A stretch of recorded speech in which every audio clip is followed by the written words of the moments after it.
एकादशी माता की जय।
आज आश्विन कृष्ण पक्षको एकादशी कथा विस्तार गर्छु। युधिष्ठिरले भगवानसँग बिन्ती गर्नुभयो, हे मधुसूदन, हे प्रभु, आश्विनको कृष्ण पक्षमा के नाम गरेको एकादशी हुन्छ? कृपा गरेर मेरा सामु त्यो एकादशीको बारेमा बताइदिनुहोस्। तब श्रीकृष्ण आज्ञा गर्नुहुन्छ, हे राजन युधिष्ठिर, आश्विन कृष्ण पक्षमा इन्दिरा नाम गरेको एकादशी हुन्छ। त्यस एकादशीको व्रतका प्रभावले ठुला ठुला पाप पनि नाश हुन्छन्। हे राजन, नरमा गएका पितृहरूलाई असल गति दिनेवाली, अति उत्कृष्ट पापलाई पनि हर्नेवाली यो कथा सावधान भएर सुन्नुहोस्। जुन इन्दिरा नामको एकादशीको कथा सुन्नाले मात्रै पनि वाजपेय यज्ञ गरेको फल प्राप्त हुन्छ। उहिले सत्ययुगमा भारत देशमा रिपुसूदन नाम गरेका राजा भएका थिए। ती राजा इन्द्रसेन भन्ने नामले प्रसिद्ध थिए। तिनको राजधानीको नाउँ माहिष्मती थियो। यसले युक्त भएको तथा यशस्वी त्यो राजा धर्मपूर्वक राज्य गर्दथे। माहिष्मतीको मालिक त्यो इन्द्रसेन राजा छोरा, नाति, कनाति तथा खनातिले युक्त भएका थिए। धन धान्यले छोएको थियो। विष्णु भक्तिमा तल्लीन रहन्थे। त्यो राजा मुक्ति मोक्ष गराउने गोविन्दका नामहरू हमेसा जपिरहन्थे। अनि विधिपूर्वक अध्यात्म विद्याको चिन्तनमा नै उनको समय बित्ने गर्दथ्यो। एक दिन सभाका बीचमा आनन्दसित बसेको बेलामा अत्यन्त बुद्धिमान नारद मुनि आकाशबाट उत्रिएर त्यहाँ आउनुभयो। तिनलाई आएको देखेर आफू आफ्नो आसनबाट उठेर दुवै हात जोडी अर्धे आदिले नारद ऋषिको पूजा गरेर समुचित आसनमा मुनिलाई बसाउनु भयो। ती राजाले दिएको आसनमा नारद ऋषि आरामपूर्वक बसेपछि ती मुनिले राजालाई भन्नुभयो, हे राजेन्द्र, तपाईको राज्यको साथै हजुरको कुशल त छ, धर्ममा तपाईको वृद्धि छ तथा विष्णु भक्तिमा प्रेम छ।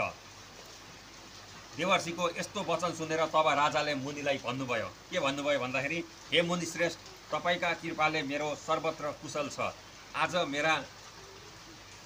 मेरा समस्त यज्ञका क्रिया हजुरको दर्शनले सफल भयो। हे ऋषि, हे विप्रसे, कृपा गर्नुहोस्। राजन, आश्चर्य लाग्दो मेरो कुरा सुन्नुहोस्। हे उत्तम राजा, म एकपल्ट ब्रह्म लोकबाट यमलोकमा पुगेको थिएँ। यमराजले बडो भक्तिले मेरो पूजा गर्नुभयो र श्रेष्ठ आसन दिनुभयो। उहाँ धर्मात्मा सत्यवक्ता यमराज जहाँ सूर्यको उपासना गर्दछन्।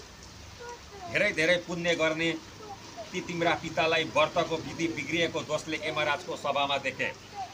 ती तिम्रा पिताले जो सन्देश भनेका छन्, हे जनेश्वर राजन, त्यो सुन्नुहोस्। माइसमतीको मालिक इन्द्रसेन भन्ने नामले विख्यात राजा छन्।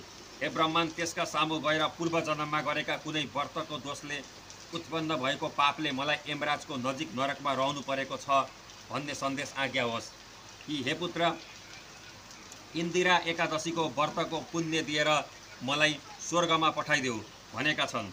उनले मलाई यस्तो भनेकाले हे राजन, आज म तिम्रो समीपमा आएको हुँ। हे राजन, पिताको स्वर्ग प्राप्तिका लागि इन्दिराको व्रत गर, त्यसै व्रतका प्रभावले तिम्रा पिता स्वर्ग जानेछन्।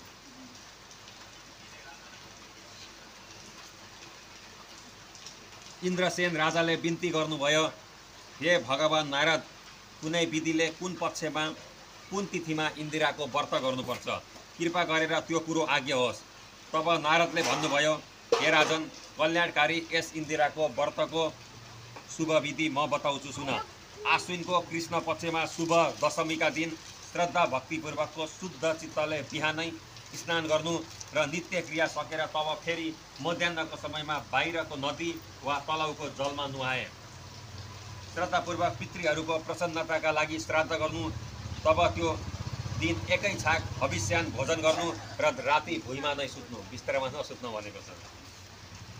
अनि भोलिपल्ट बिहान उज्यालो भएपछि एकादशीको दिनमा दतिवन गरेर कुल्ला गरी मुख धोइ नुहाइ धोइ गरी शुद्ध वस्त्र लगाई भक्तिभावसित उपवास व्रतको नियम तथा सङ्कल्प गर्नु। आज म सारा भोगहरूलाई त्यागेर निराहार व्रत गर्दछु र भोलि मात्रै खानेछु। हे पुण्डरीकाक्ष अच्युत भगवान, तपाईँ मलाई शरणमा लिनुहोस्। यस्ता प्रकारले नियममा रहने सङ्कल्प गरेर अनि मध्याह्नको समयमा शालिग्राम शिलाको सामने विधिपूर्वक पितृको श्राद्ध गरेर शुद्ध वेदमार्ग लागेका ब्राह्मणहरूलाई पूजा गरेर फलफुल भोजन गराई दक्षिणा दिनु, सिधा अर्पण गरी पिण्ड आदिलाई सुँघेर गाईलाई त्यो खान दिनु। ऋषिकेश भगवानलाई चन्दन, धूप, दीप तथा नैवेद्य आदिले पूजा गर्नु। अनि केशव भगवानको समीपमै रहेर रातभरि जागराम बस्नु। त्यसपछि भोलिपल्ट बिहानै द्वादशीको दिन लागेपछि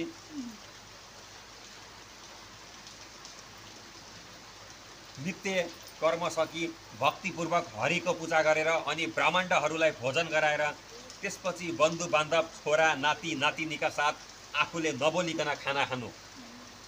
हे राजन, यस प्रकारका विधिले कति पनि अल्छी नगरिकन, झिँझो नमानिकन इन्दिरा एकादशीको व्रत गर्यो भने हे भूपति राजन, तिम्रा पितृहरू विष्णु लोकका लागि प्रस्थान गर्नेछन्।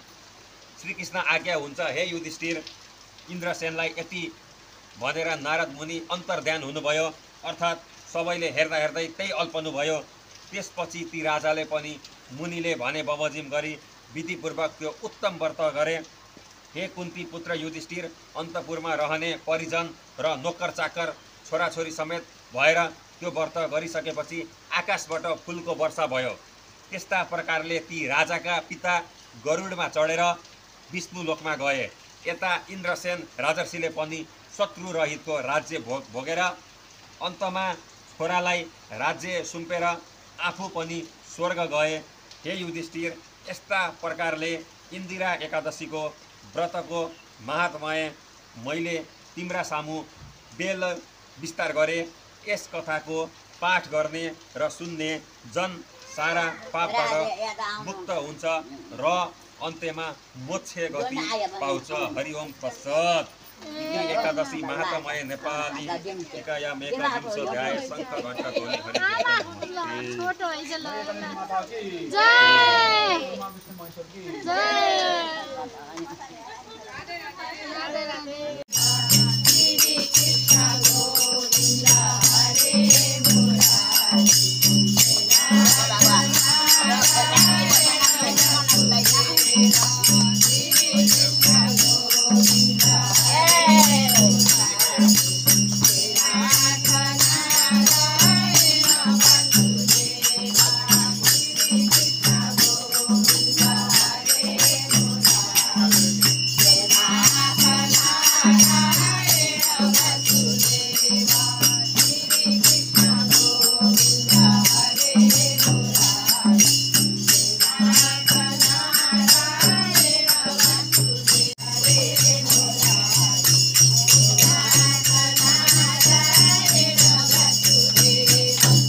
प्रभु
हो